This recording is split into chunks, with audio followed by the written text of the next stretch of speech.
মাননীয় প্রধানমন্ত্রী পদত্যাগ করেছেন এবং এখন একটা ইন্টারিম গভর্নমেন্ট ফর্ম করে আমরা আমাদের কার্যক্রম পরিচালনা করব। আপনারা একটু ধৈর্য ধরেন, আমাদের কিছু সময় দেন। দেশে একটা ক্রান্তিকাল চলছে। আমি সমস্ত রাজনৈতিক দলের নেতৃবৃন্দকে এখানে আমন্ত্রণ করেছিলাম, ওনারা এখানে এসেছেন। আমরা একটা সুন্দর আলোচনা করেছি। সেখানে আমরা সিদ্ধান্ত নিয়েছি যে একটা ইন্টারিম গভর্নমেন্ট আমরা ফর্ম করব এবং ইন্টারিম গভর্নমেন্টের মাধ্যমে এদেশের সমস্ত কার্যকলাপ চলবে। আমরা এখন মহামান্য রাষ্ট্রপতির কাছে যাব যে এই ইন্টারিম গভর্নমেন্ট ফর্মের ব্যাপারে ওনার সাথে আলোচনা করে আমরা একটা ইন্টারিম গভর্নমেন্ট ফর্ম করে দেশ পরিচালনা করব। আমি আপনাদের কথা দিচ্ছি, সমস্ত হত্যা, সমস্ত অন্যায়ের বিচার আমরা করব। আপনারা সেনাবাহিনীর প্রতি আস্থা রাখেন, সশস্ত্র বাহিনীর প্রতি আস্থা রাখেন।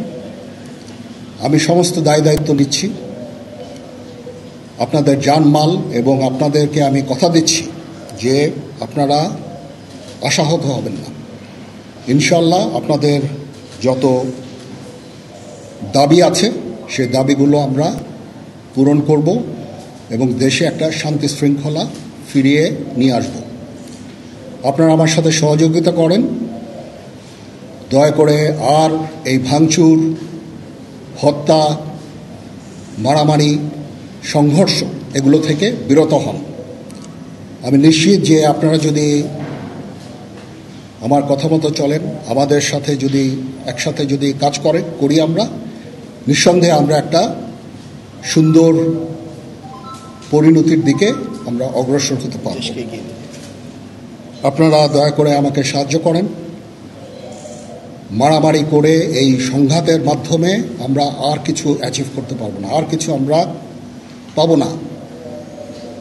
সুতরাং দয়া করে আপনারা সমস্ত ধ্বংসযজ্ঞ, সমস্ত অরাজকতা, সমস্ত সংঘর্ষ থেকে বিরত হন এবং ইনশাআল্লাহ আমরা সবাই মিলে একটা সুন্দর ভবিষ্যতের দিকে আমরা অগ্রসর হব। প্রতিটা হত্যার বিচার করা হবে, প্রতিটা অন্যায়ের বিচার হবে। আমরা আজকে সুন্দরভাবে কথা বলেছি। সমস্ত দলের প্রধান দলের নেতারা এখানে উপস্থিত ছিলেন। আমি ওনাদের ইনভাইট করেছিলাম এখানে।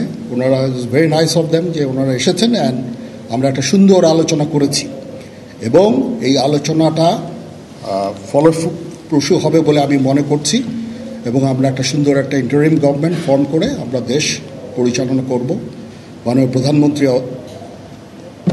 পদত্যাগ করেছেন এবং এখন একটা ইন্টারিম গভর্নমেন্ট ফর্ম করে আমরা আমাদের কার্যক্রম পরিচালনা করব। আপনারা একটু ধৈর্য ধরেন, আমাদের কিছু সময় দেন। ইনশাআল্লাহ আমরা সবাই মিলে সমস্ত সমস্যার সমাধান করতে সক্ষম হব। আপনারা আর এই সংঘাতের পথে যাবেন না এবং শান্তি শৃঙ্খলার পথে ফেরত চলে আসেন।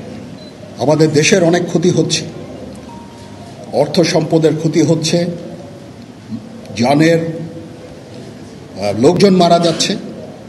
তো এগুলো থেকে আপনারা বিরত হন এবং আমাদের সাহায্য করেন। আমি সমস্ত দায়িত্ব নিচ্ছি, আপনারা আমাকে সাহায্য করেন। সবাইকে ধন্যবাদ। আল্লাহ হাফেজ।